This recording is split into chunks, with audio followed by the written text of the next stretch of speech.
O Inter está brigando para não cair, mas dentro de campo as piores situações não estão expostas, porque fora dele, cada vez mais escândalos acabam surgindo. O último deles foi trazido pelo repórter Wagner Martins, da Rádio Gaúcha.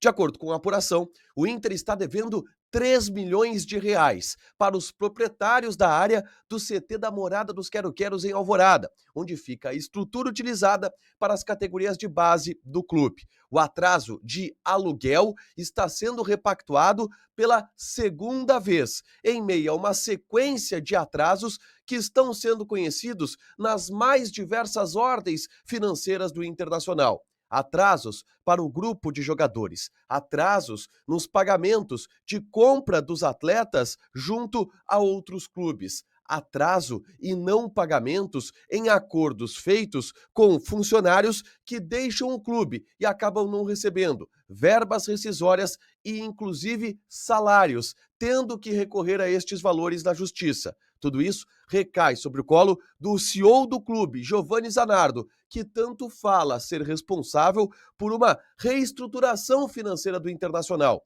A gente dá detalhes de tudo isso agora, aqui no A Dupla.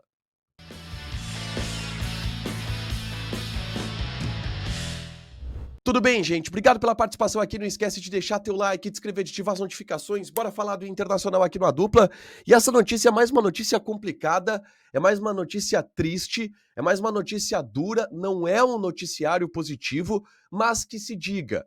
O Inter briga e solicita que exista uma blindagem ao vestiário do Internacional, que exista uma blindagem ao grupo de jogadores. Mas o que eu vou trazer aqui não interfere em nada o ambiente de dentro de campo. Não diz respeito a nada do vestiário do Internacional, mas diz respeito a uma incompetência de gestão e diz respeito a uma incapacidade do setor administrativo, financeiro, de lidar com diversas questões financeiras, entre elas essa que eu vou citar a partir de agora. A informação foi trazida pelo Wagner Martins, do canal do Vaguinha, da Rádio Gaúcha. E no Sala de Redação, ele informou que o Internacional tem atrasos de valores a serem pagos para os proprietários da área do CT da Morada dos Quero-Queros, em Alvorada. O CT da Morada dos Quero-Queros em Alvorada é o CT, a área, a estrutura utilizada como base para as categorias de base do Internacional, para os times inferiores do Inter. Lá ficam alojamentos, restaurantes, estrutura de staff, campos de treino, centros de treinamento, tudo isso fica nesta área que não pertence ao Inter, que não tem um CT próprio para base, mas é alugado pelo Internacional junto aos proprietários da área. Foi uma área construída lá atrás pelo Paulo César Carpegiani, na época do RS Futebol, e que hoje está locado ao Internacional. De acordo com o Vaguinha, os valores de aluguel referente à Morada dos Quero-Queros é de 230 mil reais por mês. E o Inter está com alguns meses atrasados. De acordo com o que ele apurou, o Inter teve alguns atrasos que foram repactuados, e aí a direção estabeleceu, através de uma negociação com os proprietários da área, que não iria mais atrasar os aluguéis em diante e iria cumprir, iria manter sendo pagas as parcelas dos atrasos que estavam acontecendo, mas que de alguns meses para cá, nem o aluguel, nem essas parcelas estão sendo quitadas. E o Inter está com um valor na casa de 3 milhões de reais em haver com os proprietários da área, com a família Carpegiani, que tem uma parte, inclusive, daquela área, tá? Isso tudo é mais um ponto que vai na conta e contra a gestão financeira do Internacional. Não é só sobre o presidente Alessandro Barcelos. E aí é necessário responsabilizar por todos esses processos que são indevidamente levados, que são indevidamente administrados, o CEO do clube, Giovani Zanardo.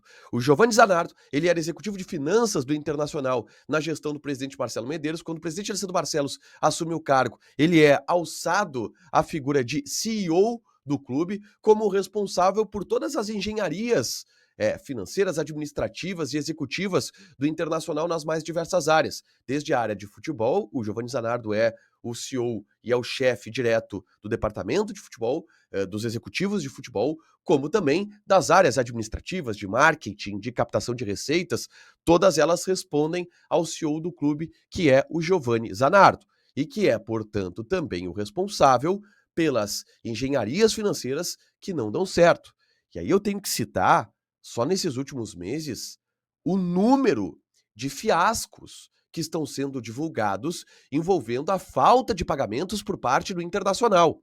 E eu não falo apenas de falta de pagamentos para clubes de futebol, que a gente sabe que acontece há bastante tempo. O Inter deve, por exemplo, o valor do Thiago Maia, o Inter devia o valor do Bryan Aguirre, o Inter devia o valor referente ao Wesley, que foi quitada com a ida do Wanderson, o Inter deve o valor referente que o Palmeiras tem a receber à venda do Bruno Tabata. São vários e vários casos de jogadores que o Inter contratou e não pagou. E se a gente buscar antes o Wanderson com o Krasnodar, o próprio Bustos com o Independiente, são vários e vários casos de jogadores que o Inter não pagou e comprou. E o mais, talvez, de alarde, de maior alarde, seja o Thiago Maia, que o Flamengo frequentemente reclama.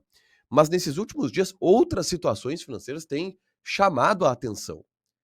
Vamos falar sobre a repactuação dos jogadores.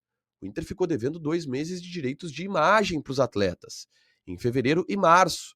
Esses valores, que são na casa aí de 11, 12 milhões de reais, foram repactuados através de um parcelamento e estão sendo pagos pelo Inter, porque o Inter também estabelece como uma prioridade pagar o grupo de jogadores, porque sabe que se não pagar, o problema fica grande dentro de campo. Mas vamos além. O que saiu agora em relação a processos trabalhistas do Internacional, que vai ter que pagar 3 milhões de reais para o Sandro Orlandelli, ex-coordenador técnico, porque não cumpriu normas que foram estabelecidas por ele, Inter, em um acordo de rescisão contratual. O Inter não pagou. Vamos aos jogadores. O Inter terminou o contrato com o Lucas Ribeiro, ex-zagueiro, sem pagar o último salário dele. Quem disse isso foi o próprio Lucas Ribeiro em ação judicial.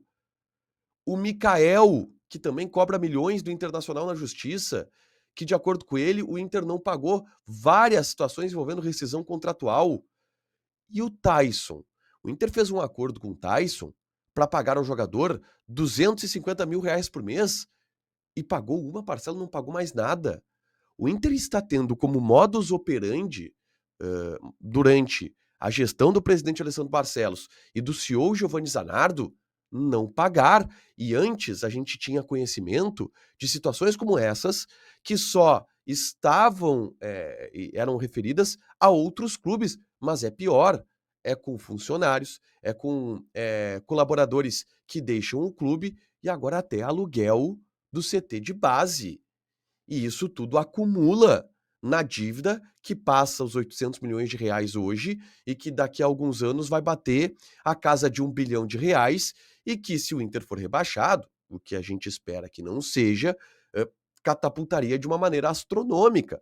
Mas mesmo que o Inter não seja, não é só sobre o aspecto financeiro da dívida que corrói uma grande parte do fluxo de caixa. É sobre uma cultura que foi estabelecida de simplesmente não honrar as suas dívidas. O presidente Alessandro Barcelos tem mais um ano de gestão. Eu não sei se o Giovanni Zanardo vai seguir, mas me preocupa muito essa tranquilidade, normalização que é dada no ambiente colorado, que se diz através do Giovanni Zanardo como um ambiente que busca austeridade financeira e busca alternativas de combater o endividamento, que só cresce através também de acordos que são feitos, assinados pelo Internacional e não são cumpridos. O Inter não tem cumprido o que assina. E isso tem trazido cada vez mais problemas. E a última que saiu foi essa, do CT da Morada dos Quero-Queros, que tem uma dívida de, por enquanto, 3 milhões de reais. Deixa teu like, te inscreve, ativa as notificações que vai ter mais conteúdo aqui no canal. Beijo!